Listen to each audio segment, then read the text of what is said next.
Panji, kita lanjutkan kembali. Tadi sudah dikasih bocoran ya Pak soal pengembangan Iya, Mbak layanan Lin. perbankan digital dari Bank Mandiri. Seperti apa Pak secara umum Bank Mandiri sendiri melihat tren digitalisasi di industri perbankan saat ini? Iya, Lin, kalau kita ngelihat statistiknya, bahwasanya Indonesia's digital economy sebagai percentage dari GDP, tahun 2020 itu transaksi-transaksi yang melalui digital 4% dari total GDP. GDP kita kurang lebih sekitar 16.000 triliun, 10% 1.600, jadi 4% kurang lebih 800. Nah ini diperkirakan 5 tahun ke depan akan lipat dua, ya akan mencapai 8%, dari 4% menjadi 8%. Jadi bisa-bisa sekitar 1.500 sampai 2.000-an triliun. Nah, kami melihat inilah tren masa depan yang memang dipercepat dengan adanya pandemik. Orang sebagian ada di rumah, yang sebelumnya itu ke kantor, ke sekolah, sekarang enggak semuanya ada di situ. Maka ini akan beralih pattern-pattern dari transaksi maupun pattern pola bekerja. Mungkin kita akan terbiasa nantinya yang pergi ke kantor udah nggak sebanyak seperti yang dulu. Nah, dengan tren seperti itu, maka Bank Mandiri invest tidak hanya di aplikasi, tapi kami juga memperkuat di sisi middle office maupun back office-nya. Jadi semua perkakas IT, ya infrastruktur itu kami perbarui untuk mendukung era digitalisasi. Jadi dalam rangka itu maka kami pun melanjutkan. Dan tadi saya di depan mengatakan ATM sudah tidak lagi menjadi pilihan buat teman-teman masyarakat kita. Dan itu pula yang dilakukan Bank Mandiri. Tahun lalu kami mencabut 5.000 ATM yang sudah tua-tua, yang umurnya udah 12 tahunan, sehingga ATM kami sekarang grass yang ada di pasaran. Jadi semuanya itu udah usia ATM yang masih muda-muda, sehingga complainingnya juga sangat turun. Tetapi kalau kita melihat statistiknya, di mana nilai transaksi ATM itu sekarang jauh lebih rendah dibandingkan transaksi dengan Mandiri Livin, which is adalah gadget kami yang aplikasi online bisa lewat HP. Nilainya cuma 200 triliun di kuartal 1 tahun 2021. Sementara transaksi Livin 341 triliun. Jadi tren ini sudah menunjukkan behavior dari masyarakat kita sudah tidak lagi mau menggunakan ATM, sudah nyaman dengan menggunakan aplikasi lewat online yang melalui HP.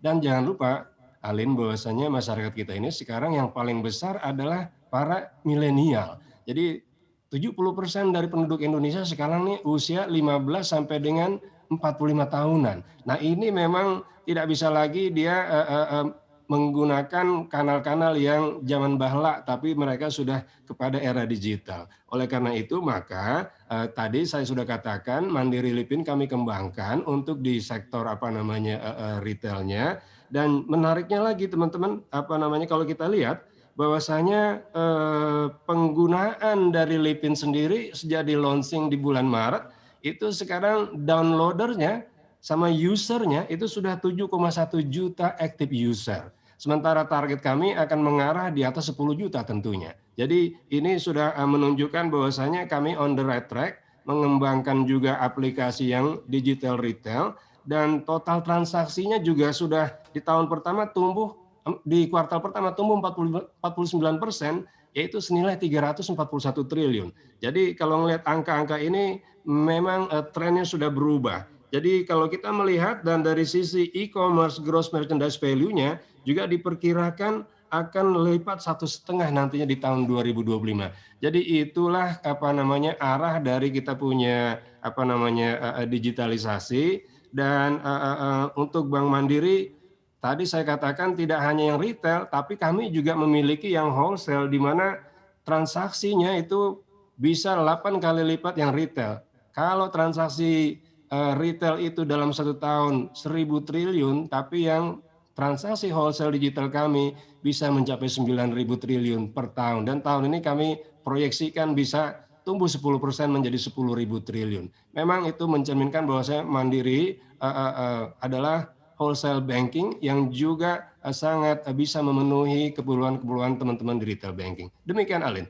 Terobosannya di situ ya platform khusus untuk wholesale ya Pak, ini untuk layanan perbankan digital Bank Mandiri. Tadi data-data yang cukup menarik diungkapkan oleh Pak Panji. Saya tertarik Pak ingin mengetahui lebih dalam lagi nih transaksi digital di Bank Mandiri kan seperti tadi Bapak katakan terus naik signifikan. Bahkan tadi juga transaksi di platform Mandiri Livin ini sudah melampaui transaksi di ATM dengan user aktif yang tumbuh Betul. Ya, 39%. Tadi jumlah transaksinya pun nominalnya 341 ya, triliun, jauh di atas betul, transaksi betul. melalui ATM 200 triliun tadi Ya, Bapak katakan. Nah, saya ingin ya. mengetahui Pak, bagaimana pola transaksi nasabah dari Bank Mandiri ke depan dan dampaknya nih Pak ke fee based income Bank Mandiri.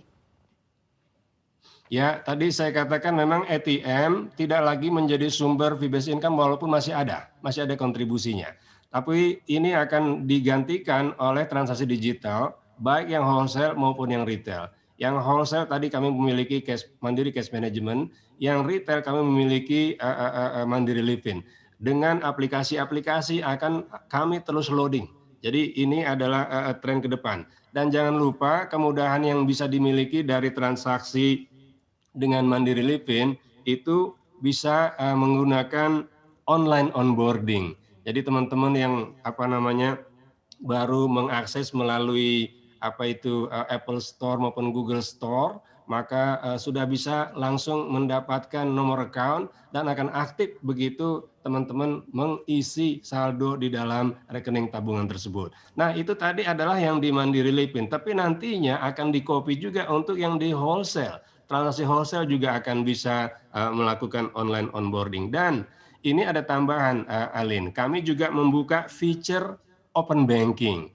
Jadi transaksi-transaksi kami kalau teman-teman lihat itu ada di link aja, ada di Bukalapak, ada di Shopee, sebut semua Dekakon itu bisa berhubungan dengan kami punya aplikasi. Jadi kami pun sudah masuk kepada era open banking.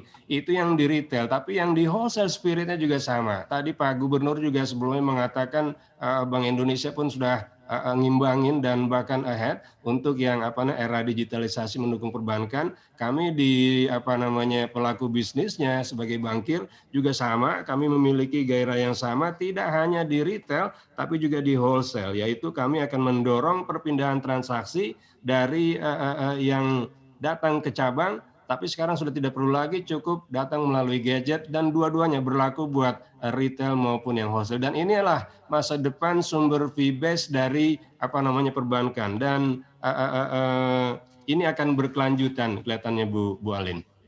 Iya Pak Panji, tadi sebagian sudah Anda singgung, tapi saya tertarik untuk mengelaborasi lagi lebih dalam strategi apa saja Pak yang sudah dan akan disiapkan oleh Bank Mandiri khususnya untuk meningkatkan layanan digital banking dan juga terkait dengan roadmap digital banking Bank Mandiri ini seperti apa Pak?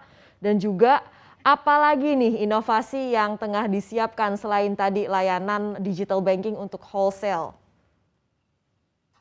Ya, jadi tentu saja gairah kami berekspansi di dalam feature maupun aplikasi harus didukung dengan back office dan middle office yang kuat.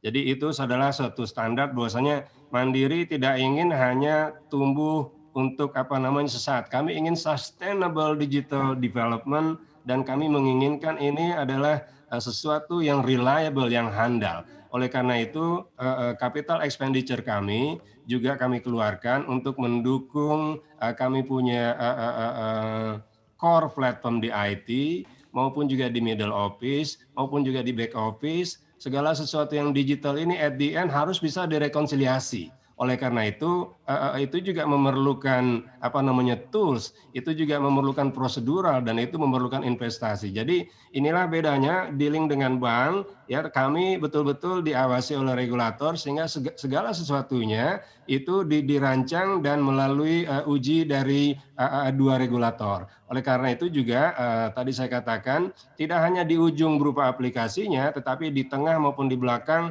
itu kami melakukan capital expenditure yang sangat cukup.